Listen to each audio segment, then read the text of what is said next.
So I'm going to talk about this topic, which is a fairly vast topic. It's difficult to cover all of it in one lecture. So I'll go rather quickly to the presentation. So first we'll come to some of the basic concepts. Now science, this is a very quick thing about what are the concepts we are talking about: science, technology, innovation. So I've tried to define it in a simple way. And then about governance, that the primary objective of governance in any country is national security, quality of life for the people. And these have to be understood in the broadest sense. Now, in both these areas, science and technology plays a key role. It can give you economic and military power, and it has disruptive effects. If somebody else can, put your business out of profit and displace jobs and so on. So it's important for the state structures to respond to S&T advances. So STI policy and practice is very important. Federal, state, and local governments must all play a role in this. Now, science, technology, and innovation takes place in a national ecosystem in which there are many players. And this ecosystem interacts with similar ones across the world. So we'll look at this in more detail later. Now, science and technology has moved from small operations like Madame Curie in a lab in a garage to large institutions and large budgets like NASA and CERN and so on. Governments and business have both increased funding of S&T and built institutions and put in place policies. Now, basically, S&T knowledge originates from human brains, and both private and public sector entities are involved. And human resources are an essential component of science and technology and knowledge in general. There is a disruptive effect of technology. It can change the balance of power and economic activities within countries. It can increase inequalities and cause job displacements and losses. Pursuit of economic and military power. Because of this, some countries try to control who can get the technology which they have, which gives them military power particularly, and sometimes economic power. And one of the legal ways of doing this is through IPR, patent protection. And there are other mechanisms, particularly for sensitive technologies like missiles and nuclear and biological. There are denial regimes like MTCR, NSG, and so on. And then there are informal regimes, like countries may have export controls on technology-rich products. Right now, the US is trying to put together a technology control regime which will deny Russia access to any kind of semiconductor-related technology. So because of these, people and countries try to acquire technology by both overt and covert means. Overt means officially and legally correct. That means you pay for royalties and you pay for license fees. Covert means technological espionage, which China has been accused of doing. And where you can't get the technology, indigenous development of technology is resorted to. This happened to India in the space and nuclear program, and Iran is now trying to do this in its nuclear program. So policymakers and civil society face challenges with technology always. And this will happen in the future as technology advances. Now, what is science diplomacy? Basically, it's similar to economic diplomacy or military diplomacy or cultural diplomacy. It was formally defined by the Royal Society and the AAAS in 2010, but it has been in existence long before.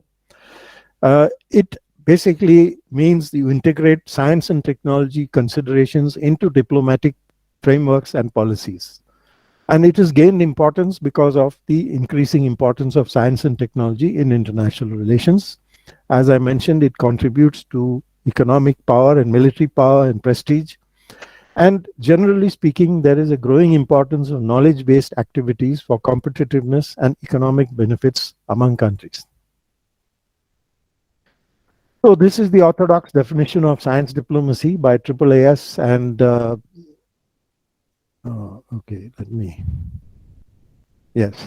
by AAAS and Royal Society, Science in Diplomacy, Diplomacy for Science, Science for Diplomacy. But then this is not the only definition, and for our purposes as a developing country, uh, we need to expand this definition. So, for example, it doesn't cover the role of the diaspora, is not involved. So this is just a matter of historical interest. We can move beyond this definition to broader definitions. So science in diplomacy means the advice of scientists which goes into diplomacy and foreign policy.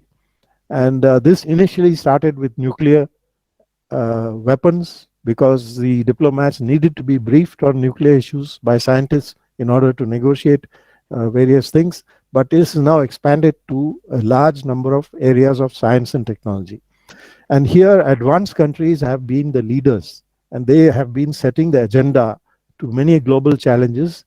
And developing countries, more or less, are reacting and followers of this. And they have faced problems in dealing with some of these scientific negotiations. Now, if you want to be successful in international negotiations where science is involved, policy makers and negotiators must have some idea of the science underlying the issues. Scientists must be able to communicate their work in an intelligible way to stakeholders and public. And scientific and foreign policy communities have to work together.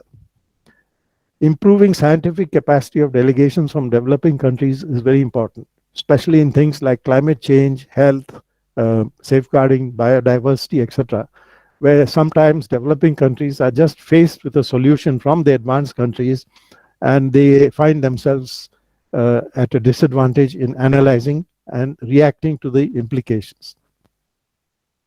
Now, foreign policy also has changed a lot. These are some of the areas of science and technology which have come into foreign policy and diplomacy. Starting from nuclear technology, which was the earliest, and space, chemical weapons. These were old issues. Then the new issues started coming up, especially after the war, World War II, and a whole lot of them have come up. And on the right side are some of the key issues which are involved, which affect the fate of nations. Now, the other angle of diplomacy, science diplomacy, is diplomacy for science. And here we use diplomatic engagement to acquire science knowledge and participate in large-scale science projects like CERN and others. The basic objective is we use diplomatic tools in order to build up our science and technology capacity in whatever way possible. And we also use diplomatic tools to make available our science and technology capability to other developing countries. So this is South-South cooperation aspect. And why we do this is sometimes we can derive benefits from such cooperation with other developing countries, access to raw materials, access to genetic resources, and also concrete economic benefits. Even the case of vaccines and health products, we can benefit from that. So that is why we should cooperate with developing countries, even though we don't get necessarily scientific knowledge from them. We should work with them, and their support is also important when we are dealing with the advanced countries on certain science issues like climate change. So this is an important aspect also. The other aspect, the one aspect I mentioned is strengthening our science and technology capacity through diplomacy. And that means basically strengthening the whole science and technology ecosystem. So where human resources are very important, training research partnerships involving foreign and Indian universities is another important aspect. And utilizing the science and technology capacity from the Indian diaspora is a very big asset, which very other few countries have it. We have it. So we should make full use of that. Retaining science and technology human resources is a challenge. So many of our top science and technology graduates, they look at careers abroad. And that is now quite natural. They want the best opportunities for themselves. So they will look at ecosystems all over the world. And whichever ecosystem offers them the best opportunities, they will try to migrate there. So our whole ecosystem has to be competitive in this respect. If we can achieve this, we will not only be able to attract, retain our own scientists and technologists within our ecosystem, we will also be able to attract scientists from other ecosystems to come and work within our country. So China is a good example of this practice. They are trying to improve the ecosystem to such an extent that they can attract global talent. Canada is also trying to attract global talent. US is trying to now realize that it's important, and they have now relaxed visa requirements for people to work after graduation in the US, and they may even do more things. So all countries are seeking to attract global S&T talent because they have realized the value of human resources. So some of the large projects I mentioned is an important avenue for gaining frontier science knowledge. CERN, India is an associate member. We participate in some of the CERN experiments. We are part of ITER and all the other big projects. In some projects, we didn't participate. Human Genome Project and International Space Station, we stayed out. And today we realize what we have missed out. We launched the International Solar Alliance and the ICGEB. Both of them, India put a lot of resources and effort into it. Now, all these projects require detailed international negotiations to finalize agreements, and diplomats and scientists must work closely together in putting together all these projects and participating in this. It offers India the opportunity to get cutting-edge science with very little investment. And these projects, such large projects, are going to grow because as the scientific knowledge advances more and more, the cost of new experiments becomes much higher and much more than what an individual country can afford. So countries are coming together to launch these large projects. So we have CERN, and we have the projects can be of a single large facility like CERN, or a big network type like Human Genome Project, LIGO. International Space Station involves 7 countries, including Russia. It is now the Americans have put together an ambitious project called Artemis, in which they will establish a place halfway to between the Earth and the Moon, a kind of station. From there, they will go to the Moon and establish permanent settlements on the Moon. And with discovery of water on the Moon, availability of hydrogen fuel is there for further sending rockets to planet Mars, which is the next objective. Gravity force of the Moon is much less, so much easier to launch an interplanetary mission from the Moon to Mars. So we can foresee in the decades ahead permanent settlements coming up on the Moon and eventually on Mars. Wherever water is available, things can be done because both hydrogen and oxygen can be generated. So these are all kind of visions of what can happen. And now if you go out of space and go into the oceans, you can see similar kind of projects coming up. Now, for India and developing countries, development is a very important factor. We must develop our economies, national ecosystems, and we have a long way to go before we catch up with the advanced countries. So development dimension is crucial, and science and technology and innovation can play an important role in helping us to achieve the 17 SDGs, which are the defined development targets by the UN system. And we are supposed to achieve, all countries, to achieve these targets by 2030. We are now in 2022, 8 years ahead. There are many gaps, and COVID has not helped us in this process. So there is a technology mechanism set up under the UN, which is supposed to facilitate the transfer of technology for development, for meeting the SDGs. Unfortunately, this technology mechanism has not delivered good results. So we need to work outside that and find our own ways of doing this. Niti Aayog in India is the coordinating agency for SDGs, and the countries, developing countries, need to share experience of adapting science technology for development, what we call a frugal innovation. For example, what I mean by frugal innovation is, for example, a bicycle ambulance, which is simply a bicycle with a kind of platform attached, which can be used in the rural areas of poorer countries where the roads are not good to carry patience. So there are hundreds of these kind of frugal innovations which the advanced countries are not interested in because they don't need all this. But for us, this kind of low cost innovations are extremely important. And here is where our universities and youngsters can be very, very productive in this field. So now let's come to the question of diplomacy, science diplomacy for the developing countries. So in India, science and technology developed for tackling Indian development challenges, which will be more relevant and useful for other countries. And there are many opportunities for other developing countries to benefit from us. We provide training, capacity, and institutional building activities. And Ministry of External Affairs has an ITEC program under which they fund these projects. The role of the Indian mission is critical in identifying what can be done in each country and leveraging the impact on relations with that country. Now, I talked about S&T ecosystem. What is the S&T ecosystem? It consists of several components: the government science and technology departments, state and local government agencies, the research institutions, the academic institutions, which do teaching and research work, both in the private and public sector. Then there are funding agencies and mechanisms which provide funds for R&D. Then there are regulatory agencies. For example, medical research has to be regulated, so also the use of GM in agriculture.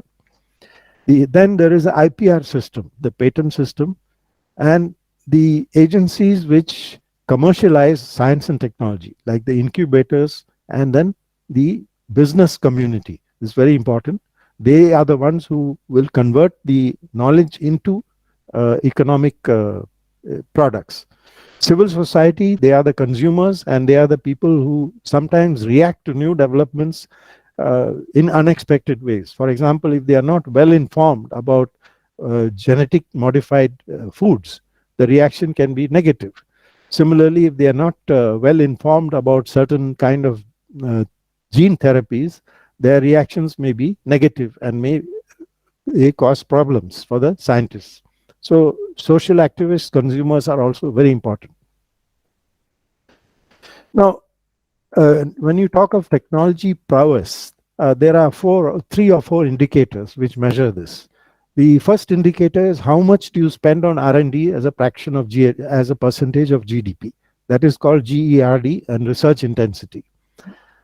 So there, and we should compare India with countries somewhat comparable size and capacity. So for us, we should look at how we compare with countries like the US, China, and the European Union, because these are large countries, and in a sense, the size and population compares well with India. You can also add Russia too, because it's also a very big country with population, but the population is lower.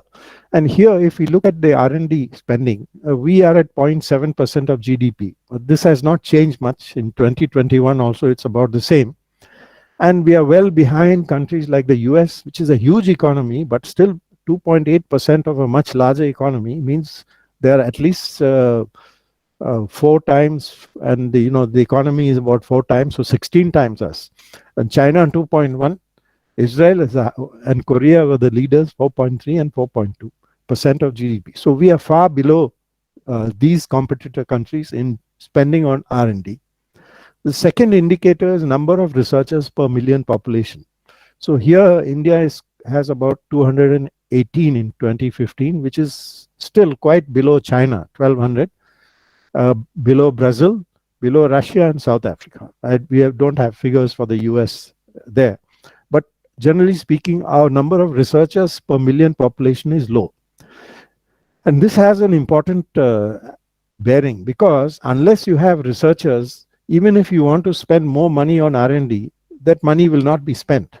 So it is actually the research workers working in universities and labs and who put forward projects. That is where the money has to be spent. Now, if you don't have enough, then obviously you won't be able to utilize, even if you, suppose we say we are giving 3 times the amount, 2.1% for R&D, unless you have the human resources and the brains to utilize this money, you won't utilize it.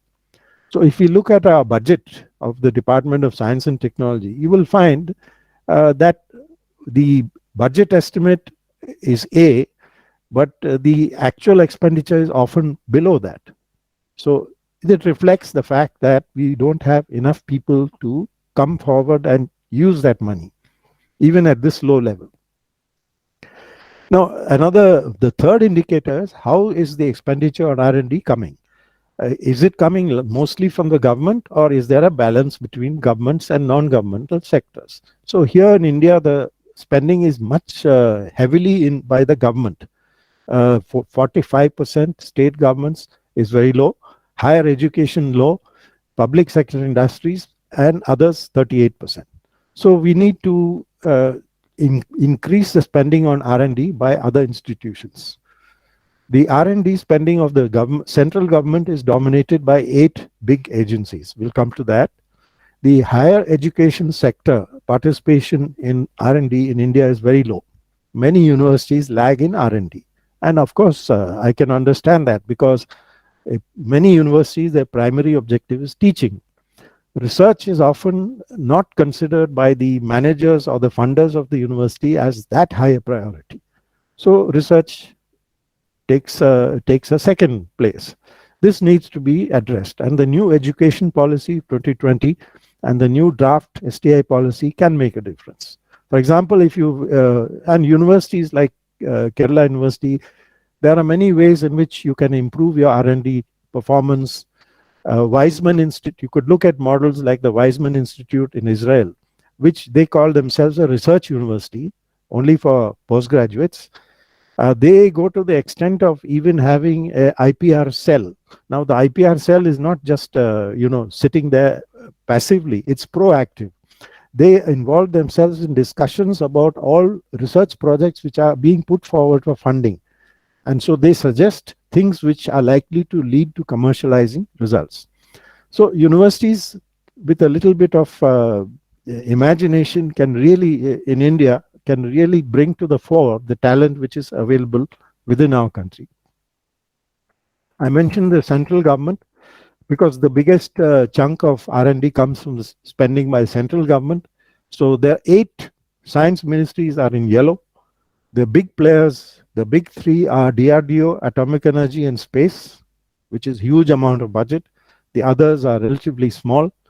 And in the blue boxes are some of the other ministries which are not considered science ministries, but which do involve in funding R&D. Ministry of HRD is important. They provide funds to universities for scholarships and many other activities.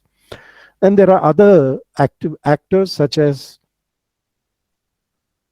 state governments, INSA, Indian National Science Academy, and industry, universities, etc. So this is the whole structure of how R&D is funded in India. Now let's come to how India is engaging with other countries in science and technology. The Department of Science and Technology is the ministry in the Government of India agency which is responsible for overall science and technology cooperation with other countries. So they have bilateral agreements which are very similar. The agreements basically have cost sharing of activities, sharing of any IPRs which come out of joint research, and some facilitation clauses. And they have committees, joint committees, which review the implementation of the agreement. And they have program of cooperation for 1 or 2 years at a time with specific activities and projects, listing of partners, and a system for project approval and monitoring. So this is basic structure. And DST has such agreements with 83 countries. Unfortunately, only 44 of these agreements are active. In 39 agreements, nothing has happened, which is a big disappointment. We are trying to work with DST to see how these can be activated.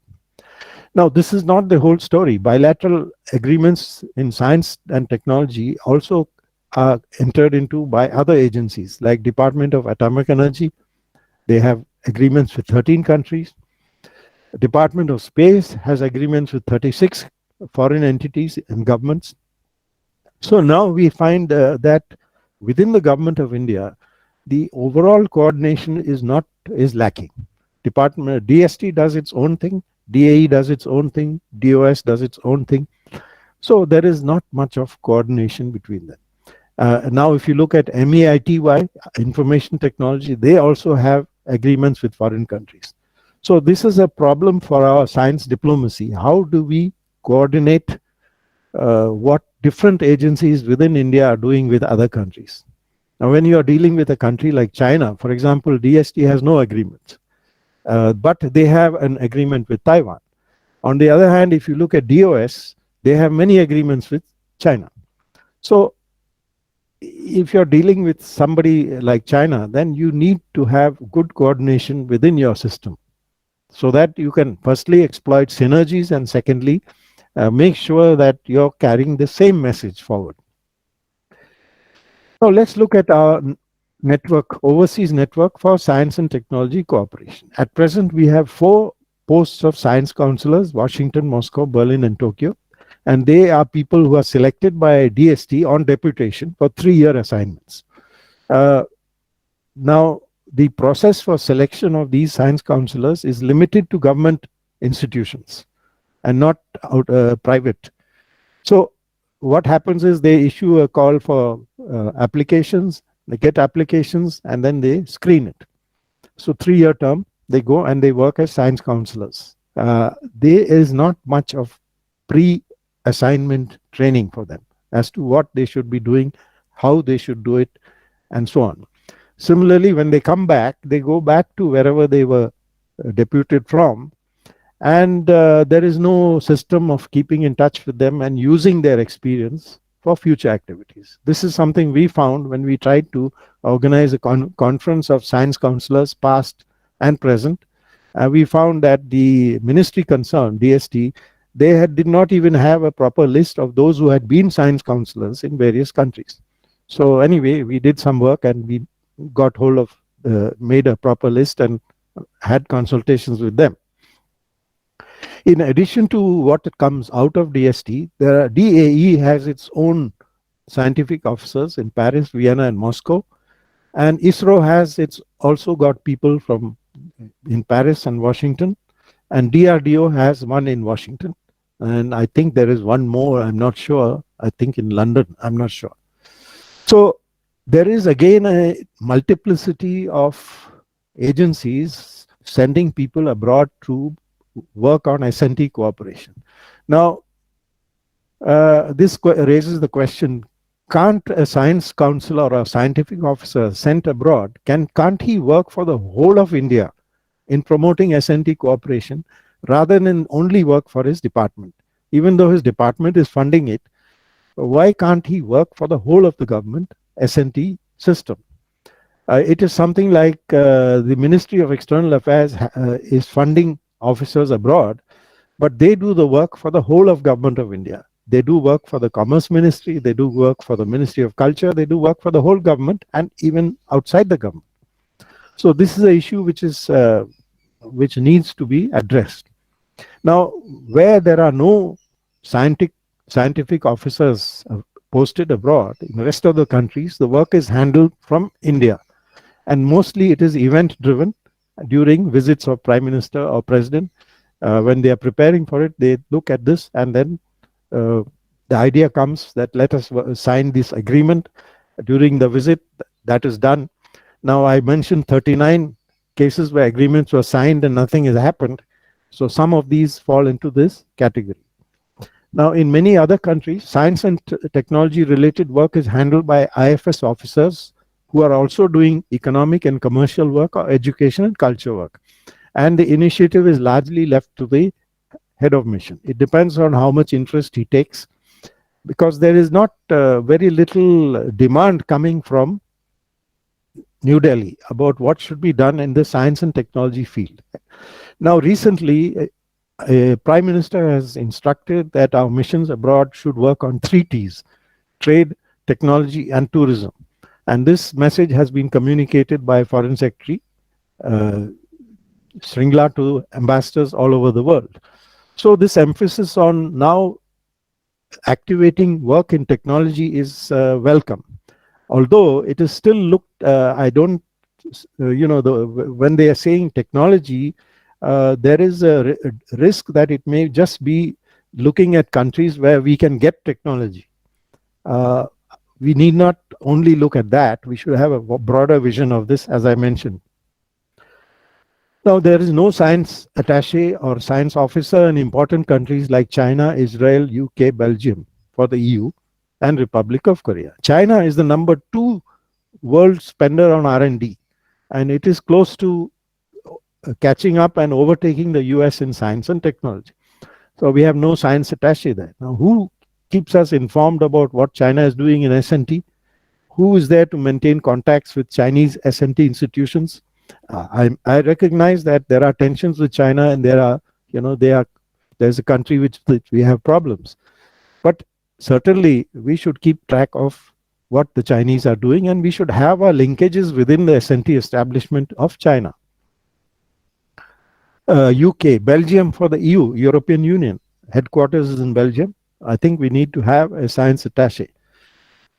We have a much smaller network compared with countries like US, France, Japan, UK, Russia. So we need to enhance our capability to cooperate at country level in S&T, either by having more science counselors or using our existing embassy and staff more proactively. So all this is hopefully going to come out of the new STIP policy, which is at the draft stage, and it would probably be announced at a suitable occasion very soon. So we look forward to that.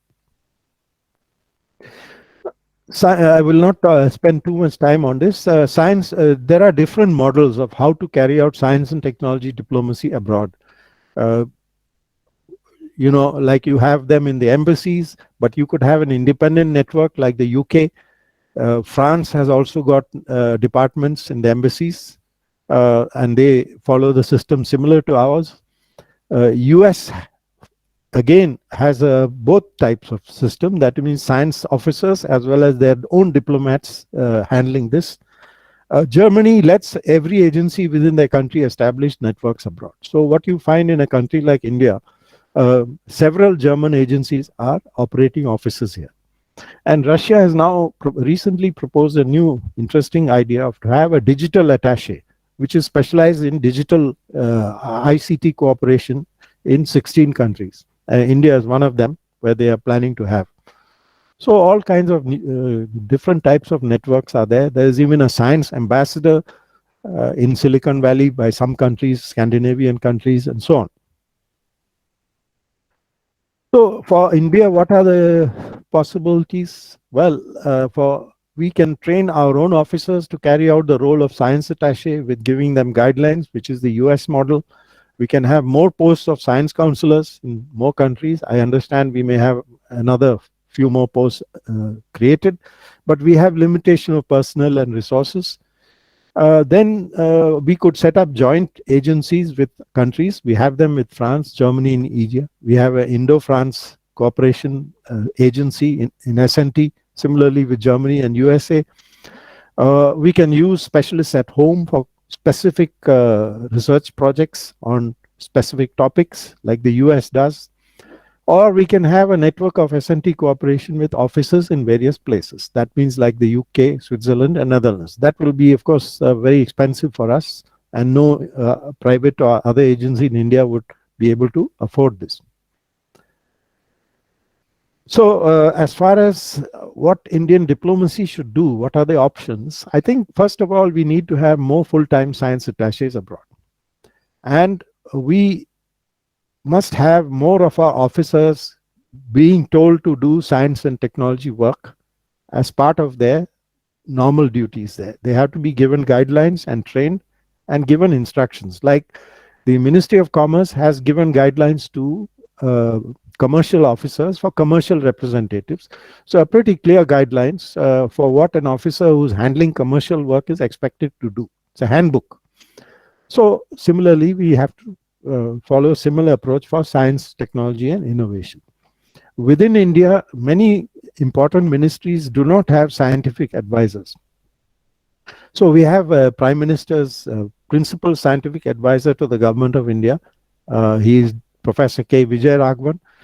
But unlike the UK, which has science officers or science advisors in many ministries, and the US, uh, we don't have science advisors in some of the ministries like environment and climate change, or in higher education, and so on. So this is something we need to look at. Then the objectives at country and regional level must be defined by foreign ministry in consultation with the science and technology ecosystem. So what you want to do in each country or region, you have to be clear about that, and in consultation with your ecosystem participants. Then officers and instructions to missions abroad must be given, briefing of officers, a periodic reporting system of what is happening in the target country in science, technology, innovation. What are the new projects? What are the new agreements they have signed with other countries? What is the new technology coming out of the labs? All that information must be reported periodically to India. Then building contacts with local science and technology institutions, labs, heads of research agencies, basically building contacts with the local S&T ecosystem, key players.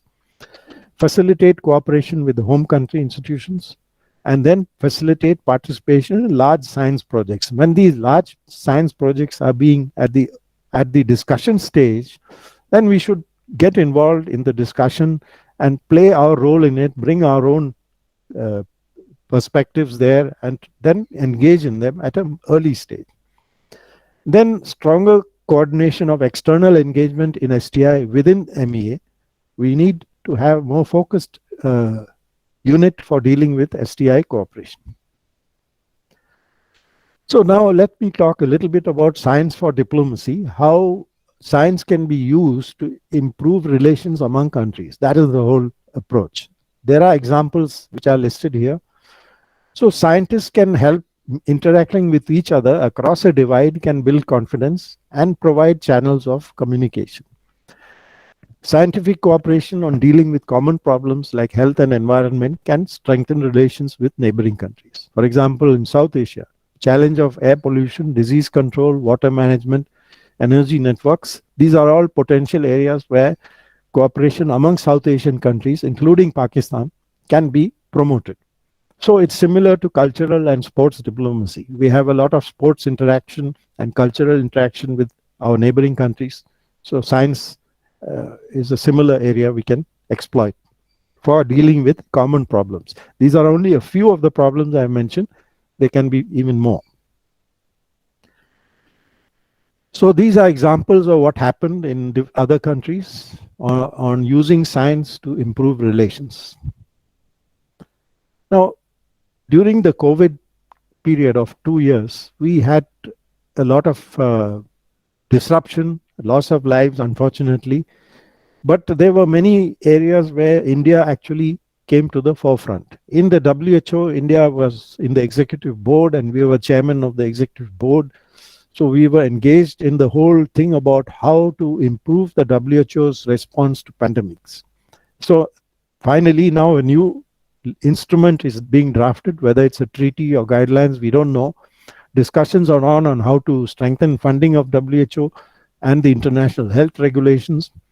India has made a big contribution to the global supply of vaccines, and also internally and administered the vaccines to its population. We have also done a lot of work in protective equipment, diagnostics, and therapeutics. We received international support when we had the problem of oxygen availability in our hospitals. We have launched with South Africa a proposal for temporary suspension of IPRs on COVID products, but it has not been agreed, but it has brought the subject on the table for discussion. India used ICT tools effectively for contact tracing and vaccination management. The COVID has been a very useful tool, and I think many countries have shown interest in that. The COVID crisis has exposed the weaknesses in our public health infrastructure and also general public health systems of all countries. The weaknesses have been starkly exposed. So we need to work to improve our public health infrastructure to deal with future outbreaks. I'll come to a few sectors, quickly go, because there's no time to go into details. Nuclear technology is one area where we face diplomatic and foreign policy challenges. mainly because we wanted to have our own nuclear capacity, military as well as civil. And we stood up to pressures to join the unequal NPT and build our own nuclear civil program in the face of sanctions, which now have been lifted. Fortunately, we are now recognized as a responsible nuclear power outside the NPT. So we will have to continue to work on nuclear issues at the global level because the very nature of our program is such. Climate change. No solution to this problem is possible without India. So the world cannot work out a solution because India's size and economic growth is such. Similarly, China. So here are some of the issues. Main challenge is how to maintain our economic development in the face of pressures to reduce greenhouse gas. Now we know that it's very unjust. Advanced countries have emitted for over 200 years plenty of greenhouse gases and reached a stage of development. Now they are telling us you don't do. So we want to develop, but we need to minimize the greenhouse gas emissions to a minimum extent. For that, we need technology and finance from other countries. There is some possibility of a new technology, not exactly new, but it's called carbon capture, use and storage technology. So this is a negative emission technology which will remove greenhouse gases from the atmosphere. A lot of work is going on, and there is a good possibility that commercial and viable solutions of this technology will emerge, which will actually relieve the pressure on the planet to go for cutting down emissions. It doesn't mean that we should go on emitting. We should minimize emissions, but if we can remove some of the existing emissions, that will also improve the planetary health. So the climate change discussions have brought civil society and subnational entities involved. Because even when the US withdrew, California and New York, which are themselves almost as big as several other countries, they said we will follow the Paris Agreement. There is concern which came out at Poland, which is a coal-producing country, about a just transition. What about countries which depend on coal and oil for the economy? The transition must be fair to them. So how is it going to be fair? So India is doing its share. We have targets for renewable energy, and we have announced a peaking of emissions target and so on. So we are doing our bit, but others also need to be pushed to do more. Mention some initiatives which we have launched. International Center for Genetic Engineering and Biotechnology, located near Delhi. It was established in 1994. It became an independent body. It started functioning in 83. But this has been plagued by lack of support from advanced countries, like the USA. They said we don't need an international mechanism for developing countries to access technology. Technology is in the hands of big pharma and big companies. So go to them if you want technology. So they stayed out of it and they didn't support it. So this has weakened this organization, but it still continues to provide access to biotechnology for researchers from developing countries. International Solar Alliance, we launched in 2015. It has done well so far. The charter amendment has come, opening it up to all countries. Germany, Italy, and US have agreed to join, which is a huge plus. China remains out of it, but hopefully it will join us. And it basically tries to mobilize all resources for solar energy projects. And it partners with the World Bank and financial institutions, industry, and so on. One of the projects which recently was approved by the ISA was a project given to NTPC, National Thermal Power Corporation, to develop 900 megawatts of solar power in Cuba. The financing comes from ISA, but the project will be implemented by NTPC. So there are benefits to us from this involvement. Another sector where we have a lot of stakes is the ICT sector. India is recognized as one of the leading players in ICT, especially the software. And there again, it's our human resources which have come to the play. So there are issues here. Who will govern cyberspace? Who will set the rules? Who will say what is a crime and what is not a crime? How will you proceed against people who violate cyber norms? cyber terrorists, cyber criminals. So all kinds. There is a new type of cyber warfare. A command has been created by the U.S. Unlike the classical warfare where Geneva Convention was there, which says you cannot attack civilian entities. In cyber warfare, we need to have some kind of rules about what is not allowed. For example, you cannot attack hospitals and some services which will directly affect the civilian population. So basically, hospitals, utilities. So we need to work out some kind of new regime for this. Use of artificial intelligence. Now, robot soldiers, lethal autonomous weapons. Who is responsible if they kill a civilian? So these are all issues which are involved in the cyberspace. Life sciences, again, a huge thing has happened after we knew that DNA is the basis of life. We now can change DNA, bring in elements of DNA from other species, transgenic, artificial, even synthetic genes. So there's a host of issues coming out. Can you patent a gene? Because the gene is there in nature. You did not invent it. Can you patent it? Like, can you patent neem or turmeric? So issues like that have come up. It has a great potential impact on health, agriculture, environment, industry as well. You need to now deal with how to handle potential harmful effects of biotechnology, especially by non-state actors. See, now the pandemic of COVID has shown that a small, tiny virus can really bring a country like the US to its knees. And this idea is certainly not lost on people who are bent on committing terrorist acts against countries.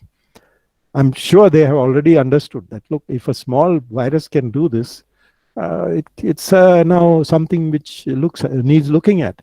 And now you come to the situation where you can, with a garage-sized lab, you can modify viruses and genes and create new life forms. So this is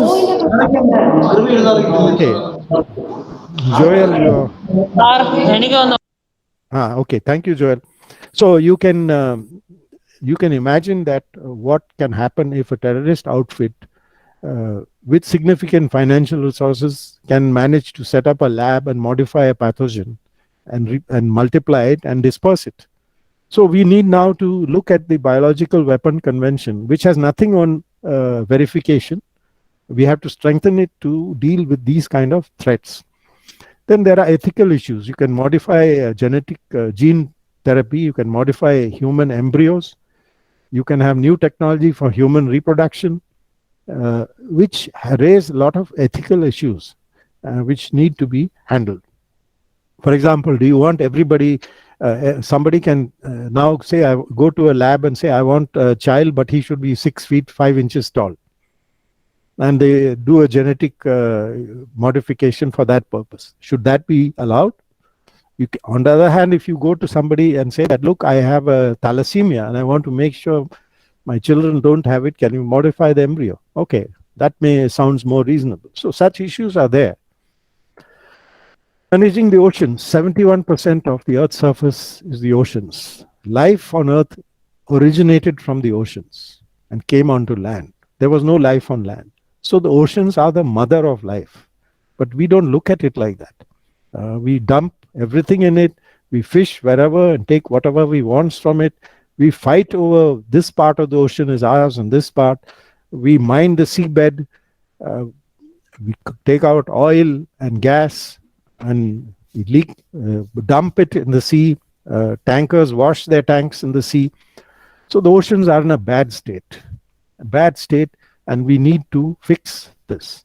So around us, there are two ocean spaces where we are supposed to be the leaders, Arabian Sea and Bay of Bengal. These are two large marine ecosystems around us. They are classified by GEF as being at high risk. Now, these large marine ecosystems, they need to be handled by coastal states working together. And guess who is the coastal state with whom we have a problem in the Arabian Sea? Well, it's Pakistan. So theoretically, unlike in other large marine ecosystems, say the Gulf of Guinea, where the countries concerned are working together, In the Arabian Sea, India, Pakistan, and some of the Gulf countries have to work together to deal with the problem. Bay of Bengal, India, Bangladesh, and others have to work. Things are a little bit better there. But there is no machinery set up to deal with this, unlike in some of the other ecosystems. Now, Prime Minister remarked at the few days ago at the One Ocean Summit, he made a statement that India will join the 27 other countries which are pushing for more ambitious efforts at the treaty negotiations at the UN Biodiversity Beyond National Jurisdiction Treaty. The treaty negotiations will start in March. Please follow this because it concerns 70% of the Earth's surface. And public awareness of this is minimal. As far as I can see in India, hardly anyone is writing or talking about it. But it involves livelihood of fishermen, especially in coastal states like Kerala and all that. Certainly, they'd have a high stake in this. Then we come to the other end, which is space. Now, satellite platforms can be used for all kinds of purposes. Militarization of space is taking place, weaponization of space. Now, there is a negotiation going on about ASAT between 3 countries. And now, of course, India is the 4th, which has tested ASAT. There is a large problem of space debris, which is especially in the low Earth orbit. And any time we can have a serious accident in space with a space station colliding with a big debris object. There are issues. Now I mentioned we want to, humankind wants to set up human habitats on the moon and Mars. So the issue of mineral rights. Now, theoretically, under UN conventions, they belong to all of mankind. But what will happen in practice, we don't know. So under the Trump administration, the US was saying that we will follow a finders keepers policy. Whoever finds something in outer space, it belongs to them. So we have problems ahead, not immediately ahead, but ahead. Now we have these hypersonic weapons. Now hypersonic weapons, they fly in the regime of 30 to 100 kilometers height. Now outer space conventionally means beyond 100 kilometers. Below 100 kilometers, normally it should be the airspace of the country concerned.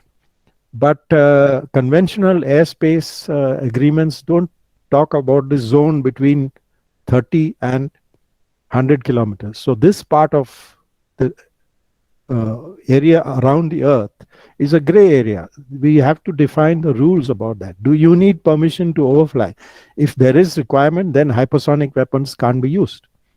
So obviously those who are having hypersonic weapons will argue for no regulations between 30 and 100 kilometers. So this is an interesting new area which is coming up. And a number of other issues. I will not spend too much time. We already go. Now, a very important thing for India is how to engage with the diaspora, scientists and technology. We have a very important reservoir of science and technology experts abroad, in the US. They are creating new knowledge. They are creating startups. They are creating prosperity in the host country. So this diaspora, if we can engage with our ecosystem, it will be a very powerful asset. And whatever we do, the central, state, local governments, universities, and business, all of them must do their part in benefiting from the Indian diaspora abroad. We don't mean that they should come back to India. Where they are working, they can contribute to our development and our capacity. We need flexible policies, make processes simple, and remove bureaucratic delays. For example, if you want to bring somebody as a visiting professor in a university, a whole lot of things which you have to go through.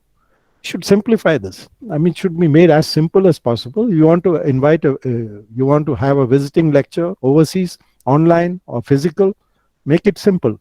If you want somebody to do a sabbatical in your institution, make it as simple as possible. So institutions can provide opportunities. Then we should harness alumni connections. Most of our alumni, like for example, the IIT alumni, they are located, a very large number are abroad. They can be made use of. They have a strong desire to help their mother institution and their mother country. So we have some initiatives in the government like CSIR, Prowess initiative and fellowships, Ramalingam and Ramanujan. The new education policy now will provide greater opportunities for diaspora to work with Indian universities and Indian universities to work together with foreign universities. So a lot of opportunities are there. Uh, the new STIP policy, when it is announced, will also provide new opportunities. So I think I will end here.